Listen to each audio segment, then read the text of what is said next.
Hello மக்களே! நம்ம திண்டுக்கல் மாவட்டத்தில சுத்தி பார்க்கறதுக்கு இருக்கக்கூடிய 5 ஆன்மீக தலங்கள்லாம் என்னென்ன அப்படிங்கிறத இந்த ஒரு வீடியோல தெளிவா தெரிஞ்சுக்கலாங்க. ஆன்மீக தலங்கள் இப்போ வந்துட்டு ஆன்மீக தலங்கள் தாங்க அதிகமா உருவாகிக்கிட்டு இருக்கு. மேக்ஸிமம் யாருக்கும் தெரியாத ஒரு இடங்கள இந்த வீடியோல சொல்றேங்க. முதல்ல என்ன அப்படின்னு சொல்லி பார்த்தீங்கன்னா, காம்பார்பட்டி அப்படிங்கிற ஒரு கிராமத்தில அமைஞ்சிருக்கக்கூடிய 1008 சிவலிங்கம் கோவில் தாங்க. அதாவது இங்க வந்துட்டு 1008 சிவலிங்கங்கள் வந்துட்டு இருக்காங்கங்க. அதாவது இந்த கோவில் வந்துட்டு திண்டுக்கல் மாவட்டத்தில சிலுவத்தூர் கிராமம் அப்படிங்கிற ஒரு இடத்துல காம்பார்பட்டி அப்படிங்கிற ஒரு வில்லேஜில் வந்துட்டு இந்த 1008 சிவலிங்கங்கள் வந்துட்டு அமைஞ்சிருக்காங்கங்க. இங்கே வந்துட்டு காம்பார்பட்டி ஐயா அப்படின்னு ஒரு ஐயா தாங்க வந்துட்டு இந்த சிவலிங்கங்கள் எல்லாரையுமே உருவாக்கி இருக்கிறாங்க. இங்கே வந்துட்டு சிவலிங்கம் அது மட்டும் இல்லாமல் பிரம்மா விஷ்ணு 3 பேருமே வந்துட்டு அமைஞ்சிருக்காங்கங்க. அதுலேயும் விஷ்ணு பகவான்லாம் பார்த்திங்கன்னா ரொம்பவே அழகாக இருப்பாங்கங்க.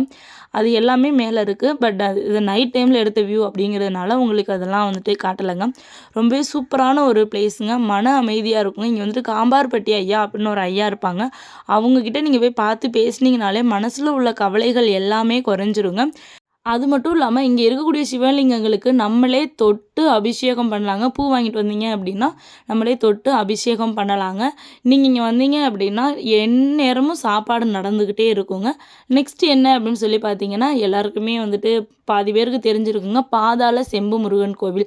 இப்படி ஒரு கோவில் இருக்கிறது மேக்ஸிமம் பேருக்கு தெரிஞ்சிருக்க சான்சஸ் இல்லைங்க.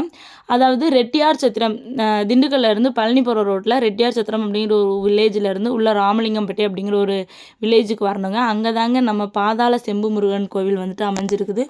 முருகரை நம்ம தூரத்தில் நின்று அந்த மாதிரி பழனி முருகன் கோயிலுக்கோ இல்லைனா மற்ற கோயிலுக்கோ போனால் கொஞ்சம் தூரத்தில் நின்று பார்ப்போம், முருகர் குட்டியாக தெரிவாருங்க. ஆனால் இந்த கோயில் போய் பார்த்தீங்கன்னா முருகரை நம்ம பக்கத்தில் பார்க்கலாங்க. கண் குளிர இருக்குங்க. அழகாக இருப்பாருங்க முருகர். அதாவது நான் ஃபஸ்ட் டைம் போனதுனால முருகர் பார்க்குறதுக்கு அப்படியே தங்கம் போல் ஜொலிச்சாருங்க. எனக்கு பார்த்தோன்னே விட்டு வரவே மனசே இல்லை, அங்கேயே இருக்கணும் அப்படின்னு சொல்லி தோணுச்சுங்க. உண்மையாக சொல்லலாம், நானாக கண் வச்சுட்டேன். முருகர் அவ்வளோ அழகாக இருந்தாருங்க. நீங்கள் இந்த கோயிலுக்கு போகலை அப்படின்னா கண்டிப்பாக போயிட்டு வாங்குங்க. இங்கே ஒரிஜினல் கருங்காலி மாலை வந்துட்டு கிடைக்குங்க. நீங்கள் போனீங்க அப்படின்னா நிறைய பேர் இந்த ஃபேக்காக கருங்காலி மாலையை விற்கிறாங்க. அந்த மாதிரியெல்லாம் இல்லாமல் நீங்கள் இங்கே போனீங்க அப்படின்னா ஒரிஜினல் கருங்காலி மாலை உங்களுக்கு கோயில் வளாகத்துக்குள்ளேயே வந்துட்டு கிடைக்குங்க. வேணும் அப்படின்னா நீங்கள் வாங்கிக்கலாங்க.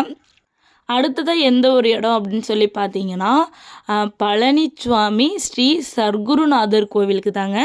அதாவது கணக்கன்பட்டி ஐயா அப்படின்னு சொல்லுவாங்க. இல்லைனா அழுக்குமுட்டை சாமியார் அப்படின்னு சொல்லுவாங்க. அப்படி இல்லைனா சர்க்குருநாதர், சர்க்குரு தாத்தா அந்த மாதிரி பேர்லலாம் இவங்கள வந்துட்டு அழைச்சிட்ருப்பாங்கங்க. இவங்க வந்துட்டு கிட்டத்தட்ட 15 வருஷமாக இந்த கோயில் வந்துட்டு கட்டி இருக்குதுங்க.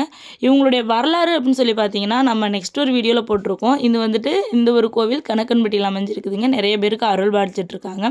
அடுத்து ஒரு லாஸ்ட் ஒன்று என்னன்னு பார்த்தீங்கன்னா, நம்ம எல்லாருக்குமே தெரிஞ்ச பழனி முருகன் கோவில் தாங்க.